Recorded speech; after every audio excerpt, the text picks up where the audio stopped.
falënderimin dhe lavdërimin e bën vetëm Allahu subhanahu. Atë falënderojmë dhe vetëm me falje dhe ndihmë. Falë dhe mëshira qofshin me pejgamberin sallallahu alaihi wasallam, me familjen e tij të sinqertë dhe me të gjithë muslimanët që do të pasojnë rrugën e tij deri në ditën e gjykimit. Përndërsa vëllezër,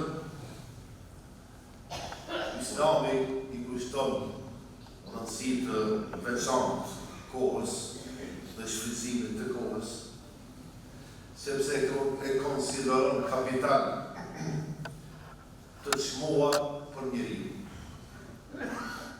Në kuadër të kësaj, Allah subhanahu wa taala i ka veçuar disa muaj brenda 12 muajve dhe i ka quajtur muaj të shenjtë. Zoti në Kur'an thotë janë 12 muaj dhe prej tyre 4 muaj janë të shenjtë. Ditën e diell të ndërshëm vëllezër fillon muaji Rexhep. Pastaj vjen muaji Shaban, pastaj vjen muaji Ramazan ose muaji Ramazan. Dhe nëse besimtar është mirë që ndonjëherë t'i marrin parasysh ta rregulla. Tash ndonjëherë, asë selën herë, ma mirë se selën herë, por nëse nuk mundemi, bile mos të harrojmë dhe mos të anashkalojmë 100%. Përndërsa vëllezër, muaji Rexhep, secili njeri është mirë të fillon të përgatit vetën për muajin Ramazan. Ka edhe 2 muaj me po vinë shpejt. Vile do të kalon Ramazani e pastaj do të flasim për Ramazanin e ardhshëm. Po se i përket muajit Shaban, se jam duke folë tema 3 muajt e shenjtë. Transmetohet nga Usame ibn Zeid se ka thonë, e kam pyet dhe i kam thonë pejgamberit alayhis salam, ja Rasulullah, nuk po të shoh duke agjëru në muaj tjerë, sikur që agjëron në muajin Shaban. Më thonë tash Rexhepi, pastaj Shaban. Ka thonë pejgamberi sallallahu alaihi wasallam, në këtë muaj Allah subhanahu wa taala i ngrit veprat e mira. E unë kam dëshirë që veprat e mira të mia në këtë muaj të ngritën lart Allah subhanahu wa taala.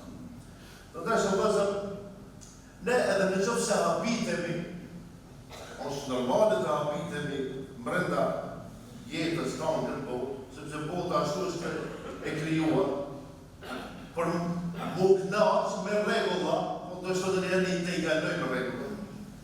Mirë, po ko pas kohe kemi ditë dhe net që Allah subhanahu wa taala jep shpërblime. Në këtë rast kemi edhe muaj që Allah subhanahu wa taala jep shpërblime për veprat që mund t'i bëjmë. Pas flasim pastaj për kulmin e edukimit shpirtëror që quhet muaji Ramazan. Inshallah Allahu na mund të arrijmë. Dietarët e usulul fiqh më thonë ata që studojnë bazat e fikut, bazat e jurisprudencës islame. Kështu kanë thonë, edhe i kanë dhënë ta 3 muaj në këtë stil të ndalës. E para, thot muaji Rexhep për njerëzit o zgjim dhe pendim. Muaji Rexhep, që ditën e tillë të him në muajin Rexhep për zgjim dhe pendim. Muaji Shaban është ushtrim, me ushtru vetën në agjerim dhe vazhdimësi e punëve të mira, dhe Ramazani, muaji Ramazan është kulmi i transferimit shpirtëror që secili prej nesh ndodh. Të ndërsa vëllezër, është të vërtetë që kemi net dhe ditë, kemi muaj, kemi vende të caktuara të që janë të shenjta, është mirë edhe netët edhe ditët mos ta ikin që i ka përmendë Zoti e pastaj Muhamedi sallallahu alaihi wasallam. Është mirë që të vizitojmë vendet e shenjta, qoftë Mekë, Medinë dhe Quds. Mirë po, më mirë do të ishte natë e ditë të lidhemi për Allah subhanahu. Do të ishte mirë në atë ditë që t'i përkushtohemi veprave të mira dhe punëve të mira. E mos me lënë veten dhe me lidh veten vetëm me një natë, që është nata e 4-it, ose me një ditë, që është dita e Arafatit, ose me disa muaj që jemi duke përmendur. Është mirë që janë, mirë por nëse njerëz, posaçërisht si musliman, në ka hije dhe të kishë në rregull, që në atë ditë të lidhemi, të përkushtohemi jetës tonë sipas rregullave të Kuranit dhe pastaj sipas rregullave të Sunetit të pejgamberit sallallahu alaihi wasallam. Inshallah Allah të ndërsa vëzhgra më të mundshme që na bekon këta muaj, na ruan nga çdo e keqe, e inshallah arrim të gjithë Ramazan. Inshallah Allah na uzon e të gjithë së bashku në xhennet na çon barakallahu lana wa lakum fi al-Quran al-azim wa nafa'na wa iyyakum bi dhikr al-hakim wastaghfirullah li wa lakum wa li sa'il al-muslimin min kulli dhanb wastaghfiruhu innahu huwal ghafurur rahim.